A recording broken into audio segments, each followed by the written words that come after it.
ಅತ್ಯಂತ ಸಮೃದ್ಧವಾದಂಥ ಜಿಲ್ಲೆ. ಕಬ್ಬು ಬೆಳೀತಾರೆ, ಬೇಕಾದಷ್ಟು ಶುಗರ್ ಫ್ಯಾಕ್ಟ್ರಿಗಳಿದ್ದಾವೆ. ಅದಾದರೂ ಕೂಡ ಕರ್ನಾಟಕದ ಶಾಸನಸಭೆಯಲ್ಲಿ ಕಳೆದ ಅಧಿವೇಶನದಲ್ಲಿ ಕೊಟ್ಟಿರುವಂಥ ಸರ್ಕಾರಿ ಅಂಕಿಅಂಶಗಳ ಪ್ರಕಾರ ರೈತರ ಆತ್ಮಹತ್ಯೆಯಲ್ಲಿ ನಂಬರ್ 2ನೇ ಸ್ಥಾನದಲ್ಲಿರುವಂಥ ಜಿಲ್ಲೆ. ಅಷ್ಟು ಸಮೃದ್ಧಿ ಇರುವಂಥ ಜಿಲ್ಲೆ ಆದರೂ ಕೃಷಿನೇ ಬಹಳ ಮುಖ್ಯವಾದಂಥ ಕಸಬಾದ್ರು ಅಲ್ಲಿ ಜನರದು. ಅಲ್ಲಿ ರೈತರು ಯಾಕೆ ಆತ್ಮಹತ್ಯೆ ಮಾಡ್ಕೊತಿದ್ದಾರೆ? 3,500 ರೂಪಾಯಿಗೋಸ್ಕರ 9 ದಿನ ಅಲ್ಲಿ ಹೋರಾಟ ಮಾಡಬೇಕಾಗಿರುವಂಥ ಒಂದು ಪರಿಸ್ಥಿತಿ ಬಂತು. ಯಾತಕ್ಕೆ ಬಂತು?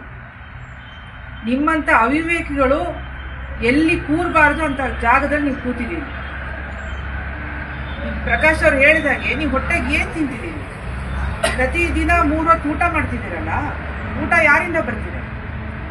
ರೈತ ಬೆಳೆದಿರೋ ಅಂತ ಅವನು ಬೆಳೆಗೆ ಇಷ್ಟು ಸ್ವತಂತ್ರ ಬಂದು ಇಷ್ಟು ವರ್ಷಗಳಾದ್ರೂ ಕೂಡ ಅವ್ನು ಹಾಕಿರೋ ಖರ್ಚು ಬರ್ತಾ ಇಲ್ಲ. ಅವ್ನು ಹಾಕಿರೋ ಖರ್ಚು ಬರ್ತಿಲ್ಲ. ವಾಣಿಜ್ಯ ಬೆಳೆ ಕಬ್ಬು, ರಾಗಿ ಜೋಳ ಬೆಳೆಯೋರ್ನ ಬಿಟ್ಬಿಡಿ, ವಾಣಿಜ್ಯ ಬೆಳೆ ಅಂತ ಕಬ್ಬನ್ನು ಹಾಕೋರ್ಗು ಕೂಡ ಅಲ್ಲಿ ಆತ್ಮಹತ್ಯೆ ಆಗ್ತಿದೆ ಅಂತಂದ್ರೆ ಏನರ್ಥ? ಎಲ್ಲಿ ನಿಮ್ಮ ಮಾತಿನ ಆರ್ಥಿಕ ವ್ಯವಸ್ಥೆ, ನಿಮ್ಮ ಆರ್ಥಿಕತೆ ಯಾವ ಥರ ಲೆಕ್ಕ ಹಾಕಿದ್ದೀರಿ ಸ್ವಾಮಿ ನೀವು? ಬರೋದಿಲ್ಲ ರೈತರು ಕೊಟ್ಬಿಟ್ರೆ ಅಂತಂತಂದ್ರೆ ಯಾತಕ್ಕೆ ಬರ್ತಾ ಇಲ್ಲ? ಅದು ಯೋಚನೆ ಮಾಡಬೇಕಾಗಿತ್ತು ನೀವು. ಯಾತಕ್ಕೆ ಇದು ಬಂಡವಾಳ ಇಲ್ಲದೆ ಬೆಲೆ ಅಂತೂ ಬರ್ತಾ ಇಲ್ಲ. ಯಾವ ಬೆಳೆ ಹಾಕಿದ್ರೂ ಬೆಲೆ ಇಲ್ಲ. ನೀವು ಕಬ್ಬು ಹಾಕಿ, ಜೋಳ ಹಾಕಿ, ತೆಂಗು ಹಾಕಿ, ಅಡಿಕೆ ಒಂದು ಬಿಟ್ಟು ಯಾವ ಬೆಳೆ ಹಾಕಿದ್ರೂ ಇವತ್ತು ರೈತನಿಗೆ ಬೆಲೆ ಇಲ್ಲ. ಅವನಿಗೆ ಬಂಡವಾಳ ಎಲ್ಲಿಂದ ಬರಬೇಕು? ರೈತ ಏನು ತಾನು ಬೆಳೆಯೋದಕ್ಕೆ, ತಾನು ತನ್ನ ಮಕ್ಕಳಿಗೆ, ತನ್ನ ಕುಟುಂಬಕ್ಕೆ ಬೆಳ್ಕೊತಿದ್ದಾನ? ಇಲ್ಲ. ಏನು ಕಬ್ಬು ಬೆಳೆದು ಬರೀ ಕಬ್ಬು ತಿನ್ನಕ್ಕಾಗತ್ತಾ? ಬೆಲ್ಲ ತಿನ್ನಕ್ಕಾಗತ್ತಾ? ಅವನು ರೈತ ಈ ಮಾರುಕಟ್ಟೆಗೆ ಬೆಳೆದು ಇಡೀ ಜಗತ್ತಿಗೆ ಅನ್ನ ಹಾಕಿ ಅವನು ಹೋಗಿ ಅನ್ನಭಾಗ್ಯದ ಅಕ್ಕಿ ತಂದು ತಿಂತಾ ಇದ್ದಾನೆ. ಅವನ ಮಕ್ಕಳಿಗೆ ಅನ್ನಭಾಗ್ಯದ ಅಕ್ಕಿ ತಂದು ತಿನ್ನಿಸ್ತಿರೋದು. ಇವೆಲ್ಲ ಪರಿಕಲ್ಪನೆ ಇದೆ. ಇಷ್ಟು ಕಾಮನ್ ಸೆನ್ಸ್ ಇದು.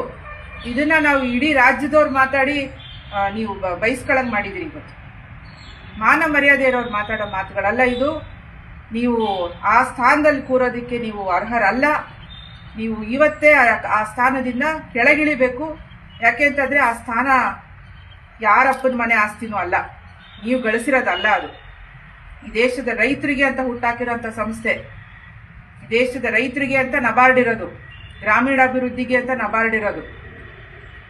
ಬಜೆಟ್ ಮಾಡುವಾಗ ಎಲ್ಲ ನಗರ ಅಭಿವೃದ್ಧಿಗೆ ಒಳ್ಳೊಳ್ಳೆ ಬೆಂಗಳೂರು, ಬೆಳಗಾಂ ಥರ ನಗರಗಳನ್ನು ಬೆಳೆಸೋದಕ್ಕೆ ಮಾಡ್ತಿದ್ದೀವಿ. ಹಳ್ಳಿಗಳಲ್ಲಿ ರಸ್ತೆಗಳಿಲ್ಲ, ಏನು ಕುಡಿಯೋಕ್ಕೆ ನೀರಿಲ್ಲ, ಊಟ ಇಲ್ಲ.